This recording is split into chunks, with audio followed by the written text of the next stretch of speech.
चल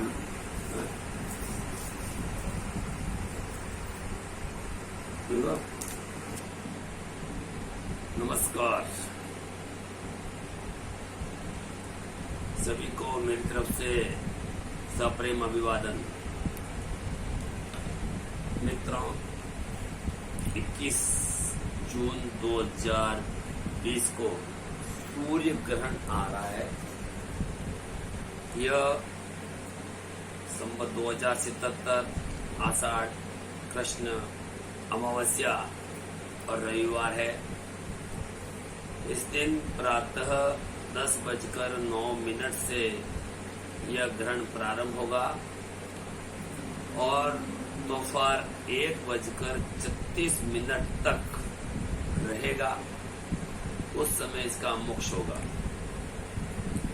इस ग्रहण का भी अलग अलग स्थानों पर समय अलग अलग है। कहीं पर सूर्य जल्दी उदय होता है, कहीं लेट होता है।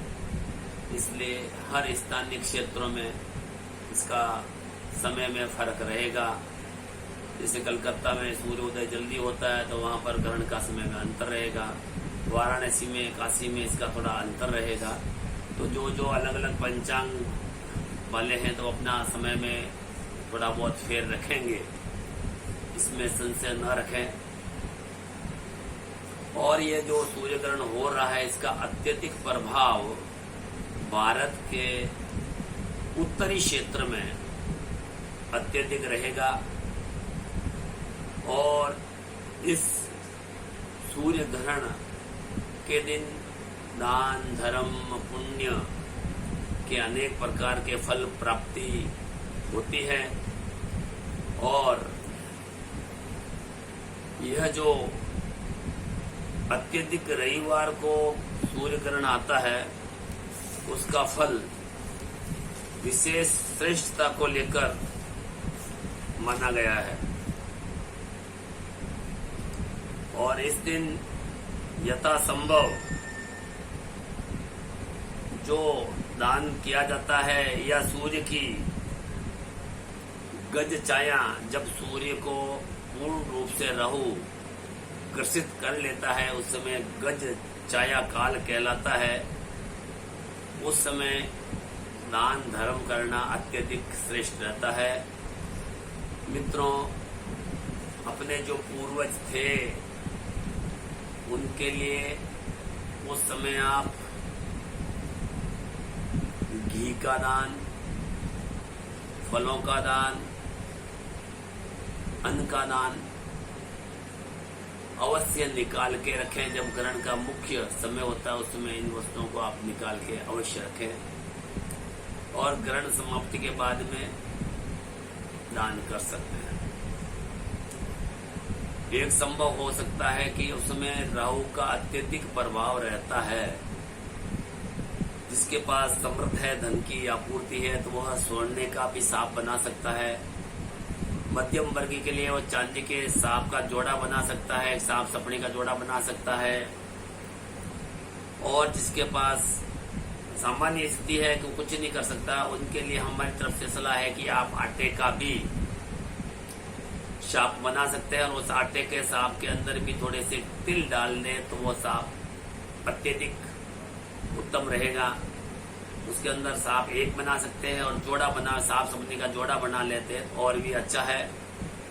और वो जो सांप सपनी का जो आटे का बना के, लोहे के बना के, आप इष्ट का बना के उसके ऊपर राहु देवता को याद करेंगे। हे राहु देवता, आप ग्रहण में अत्यधिक प्रभावशाली है और मेरे जीवन में जो मेरे कार्यों में रुकावट आती है, अड़चन आती है, परेशानी आती है, मुझे गुस्सा आता है, चिड़चिड़ापन आता है, मेरे घर में अत्यधिक क्लेश रहता है, उन क्लेशों को निवारण करें। ऐसा करके उस सांप की प्रतिमा को कुंकू, चंदन और हो सकता है थोड़ा दूध का छींटा डाल के उसकी पूजा करें।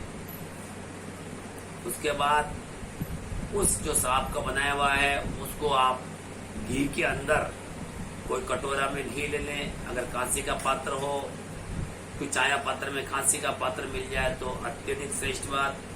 उसके बाद तांबे का पात्र हो तांबे का, वरना जो स्टील की कटोरी है उसके अंदर आप थोड़ा घी डाल दें, उसके अंदर बस आपकी प्रतिमाएं रख दें और उस घी में भी आप अपना मुंह देख लें, और उसके बाद उस आपकी प्रतिमा से उस घी को यथासंभव कोई जंगली स्थान हो या जो आग का पौधा हो या केर का हो या समी का हो, उस पेड़ के आसपास में उस आपके जोड़े को रख दे और घी को भी उसी पेड़ की जड़ के अंदर डाल दे, तो चींटियां वीटियां खा ले।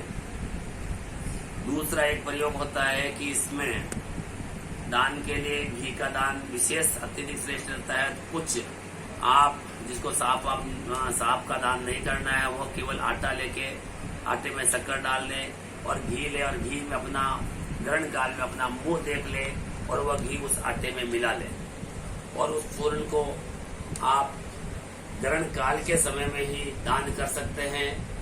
और किसी पेड़ों के नीचे जहाँ चींटी मकोड़े कीट पतंगे इकट्ठे होते हैं उनको दे सकते हैं, गायों को दे सकते हैं, या कोई स्वान खाता है तो स्वान को भी दे सकते हैं, जिससे आपको अत्यधिक फल प्राप्त हो।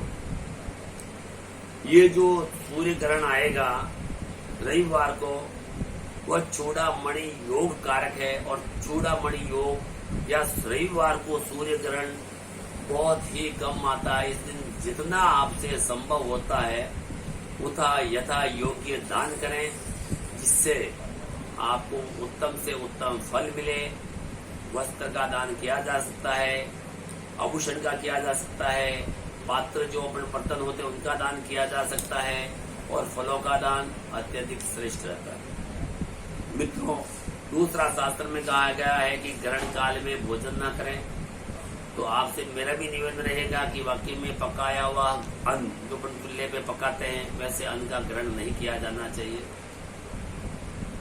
फिर भी किसी को कई प्रकार के आज के समय रोग है जिसके अंदर उनको कुछ न कुछ खाना पड़ता है, किसी को डायबिटीज है, किसी को कुछ है, या किसी के घर में गर्भवती स्त्रियां हैं तो उनको भी कुछ खाना पड़ता है, कोई बालक है, छोटे वर्ग है, तो सबसे अत्यधिक उत्तम रहता है जो अपन मट्ठा बनाते हैं, दही से बनी हुई वस्तु।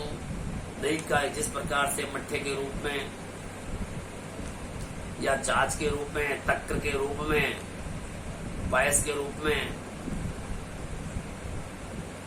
जो भी इसकी जो दही से बनने वाली वस्तुएं हैं उनका आप यथासंभव प्रयोग कर सकते हैं, खा सकते हैं, पी सकते हैं, उसमें अत्यधिक दोष नहीं लगता है।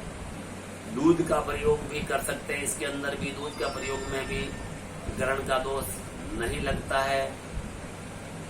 और तीसरा और आपके लिए भी अत्यधिक श्रेष्ठ रहे और किन किन राशियों पर इस ग्रहण का क्या क्या प्रभाव रहेगा, मैं आपको दूसरे मेरे द्वारा वीडियो बनाया जा रहा है उसके अंदर उसका विशेष अभिलेख करूंगा। धन्यवाद।